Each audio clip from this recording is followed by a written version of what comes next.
The point of this project was to draw some sort of nature on several smaller panels, a few medium panels, or a really big one. And from previous projects that I did, I knew I didn't want large ones again.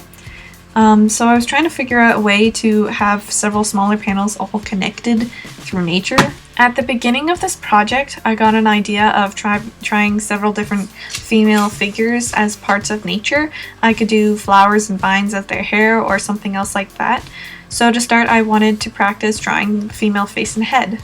I didn't really like where it was headed. It was looking nice, but I didn't feel like I wanted to continue drawing. So I knew that this was not how the project was going to go for me, and I knew I needed to think of something else to do. My teacher took us to the Allen Gardens to get our ideas pumping and to sketch some plants, and it was a very beautiful garden, but I just wasn't feeling like I found what I wanted to draw yet.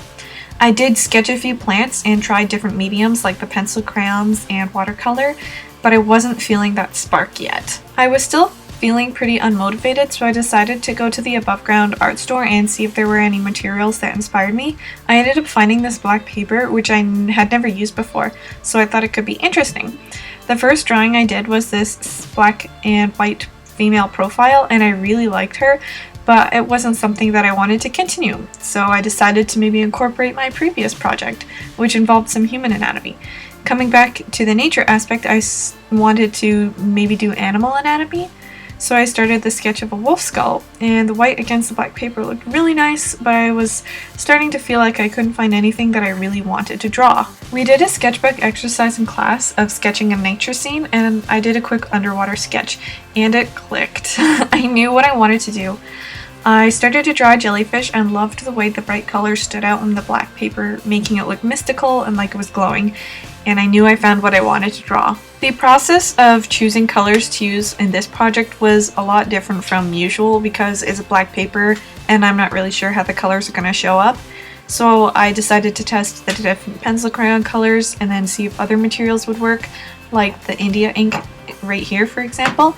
I didn't end up liking the way the India ink would absorb into the paper, so I ended up going with pencil crayons. What I did next was do a bunch of sketches of different ocean creatures so I could have 10 drawings planned out and know exactly which creatures I was going to do, and then one by one I would start coloring them in. And this was a very long process because I would have to do many layers to make them opaque because some of the colors were darker and it wouldn't show up as nice as I wanted them to. Even though this project took a long time and it just always seemed like there were more drawings left, I would complete one, but there were still so many left.